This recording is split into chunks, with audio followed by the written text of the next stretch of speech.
Germany is perhaps best known for its beer, but is it that great? And is what made it so famous also holding it back? To get the full story, we actually have to go all the way back to the year 1000 in Bavaria, Germany, where beer brewing was in full effect, and it was mostly done by monks at the time. Now, beer at that time was actually safer to drink than water because all of it was boiled and therefore sanitized. People liked beer at the time, so they kept drinking it, just as we do now. However, not all beers were good at the time. A lot of them actually used additives when they were making the beer. They'd cut them with grass, straw, or even hay to give them a lighter color like this beer here. Other darker beers, they'd mix them with soot, dirt, or even feces to give it a darker color and make it a little bit cheaper for the people making the beer, but obviously a lot worse for the people drinking it. People obviously weren't happy with things being added to their beer, so Bavarian Duke Wilhelm IV decided to actually do something about it, and it would change German beer forever. On April 23rd, 1516, the German Beer Purity Law, or the Reinheitsgebot, was passed. Its goal was to protect beer drinkers by regulating and limiting ingredients that could be used in beer. The Reinheitsgebot law states that only 3 ingredients can be used in beer. That's water, barley, and hops. Now, obviously, yeast is used in creating beer because its role in the fermentation process is what gives us alcohol. And that might be the primary reason people decide to drink beer. However, it wasn't until 1857 when French scientist Louis Pasteur discovered yeast's role in this fermentation process. Now, an interesting note about the German beer purity law is that it also helped German bread makers, which, if you've been to Germany or know anything about it, they make some of the best bread in the world. It's absolutely delicious, and it's something we absolutely love about living here. Now, it helped out German bread makers because it actually specified that wheat could only be used in bread making. Now, this changed in the 17th century, so not too long after the law was passed, where they allowed wheat to be used in beer making, which is why we get wheat beer like we know today. At the time, the German beer purity law just existed in Bavaria, and it wasn't extended until all of modern-day Germany until 1906. And at this point in German reunification, it was actually a huge sticking point in the discussions. And that's because Bavaria wanted to extend it to the rest of Germany, where the rest of Germany wasn't so sure. And while it was extended to the rest of Germany, it did cause some ripple effects, which begs the question, does the German beer purity law limit German beer styles? Once the German beer purity law was extended to all of Germany, it actually caused the extinction of many northern Germany beer styles. A prime example of this is Bräuen. It was originally from Hanover and was the most popular beer in northern Germany for many, many years. But it didn't use hops and actually used oats and spices instead. It was said to be similar to an exceptional wheat beer or more of a Belgian-style wit beer. And speaking of Belgian beers, many Belgian beers such as Le Chouffe or other wit beers wouldn't actually be allowed to be brewed in Germany today. But we'll get back to Belgian beers a little bit later because that's an important point I'm going to make. In Germany, there are a few exceptions to the German beer purity law, Gose being one of them. It's originally from Goslar in Lower Saxony near Hanover and is very popular in Leipzig today. We've actually visited both cities, and you can check out those links right up here, as well as in the description below in case you missed those. We went to the breweries to actually try Gose, where it's from, and it's a beer with a very unique taste because it uses coriander and salt in the brewing process. It's something you definitely have to try when you're in Germany, and if you're not in Germany, hopefully you'll be able to get your hands on it wherever you are. The German beer purity law also specifies that hops can only be used in the brewing process in the kettle. That means that dry hopping is not allowed. This is something that a lot of craft breweries around the world actually do today because it gives beers a unique flavor and a hint on the nose when you're going to taste it.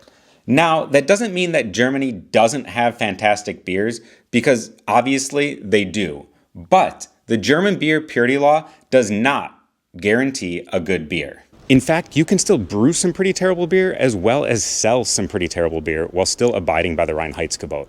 And here in Germany, I've bought a couple beers that I just do not think are very good, at least in my opinion. Now, if you have some German beers that you just don't like, drop those in the comments because I'm curious what they are, as well as I'm sure other people would love to see what they are and see if they're the same ones that other people think are just not very good. So How do you go about picking a good German beer?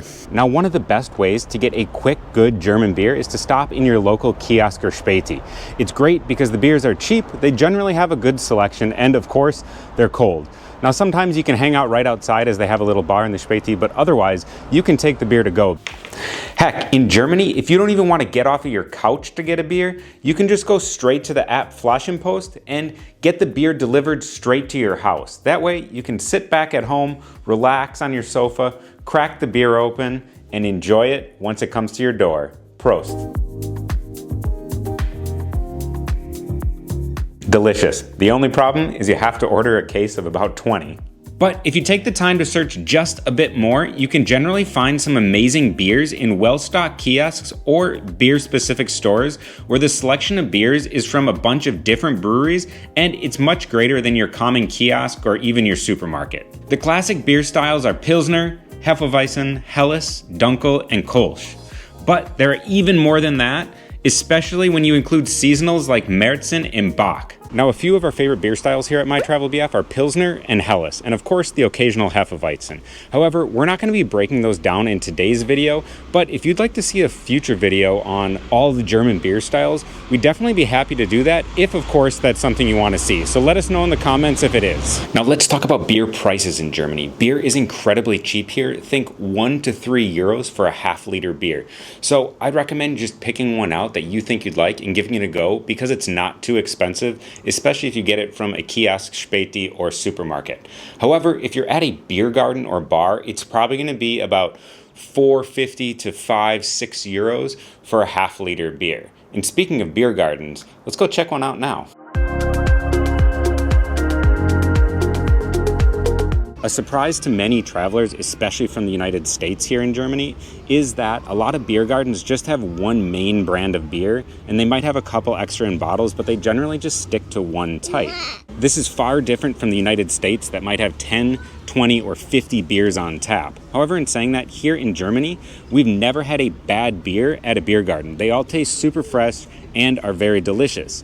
Where in the United States, if you have 50 beers on tap, how can you really guarantee that all of them are going to remain fresh? Now, in my personal opinion, I would say it would be nicer to have a little bit more selection at German beer gardens, something other than your Pils, Helles, or a wheat beer. This is where I feel the German beer purity law, now over 500 years old, limits German beer. While I love a crisp Pils, refreshing Helles, full-bodied Dunkel, or even something a little bit more unique like the Rauch beer we had in Bamberg, something we'd say you must try when you're in Germany if you're looking for a fun type of beer to try, it would be nice to have a few more options. We think German breweries could actually get a lot more creative and be more innovative if they expanded upon the Reinheitsgebot, where they were allowed to add extra ingredients on top of those original 4 of water, barley, hops, and yeast. Now, this is currently allowed under German law. However, you have to jump through, of course, some bureaucratic hoops in order to get there, like we talked about with the Gose and a few other beers. You're not just allowed to do it and call it beer still. So being able to do that would allow German breweries to provide more options of excellent beer to their customers. Now, while some German beer purists might disagree with me here and say you have to stick to those 4 ingredients, I say why not just slap it right on the label of the beer and say brewed with and add those extra ingredients so it's super clear to the customer whether they're buying something with just the original 4 ingredients or with the original 4 ingredients plus something else, and let the customer decide what they want to buy. Plus, if you look at the neighbors to the west, the Belgians create excellent beer and they use more than just the 4 ingredients. So by allowing more than just 4 ingredients in beer, it doesn't necessarily make the quality any lower. Personally, I believe that the tried and true German beers that filled German beer halls, beer gardens, kiosks, bars, and the street wouldn't be that affected because they're absolutely delicious. They've been around since 1516 when the German beer purity law went into effect, and they've really lasted the test of time. And everything from the pop of the cap, the nice, cool, refreshing taste as the golden liquid hits your lips, makes German beers some of the best in the world, and that's why people love them. But maybe, just maybe, allowing for more and easier exceptions to the German beer purity law would allow for an even bigger and more robust German beer scene, while still allowing for breweries that abide by the historic Reinheitsgebot law of 1516 to continue to thrive. Prost.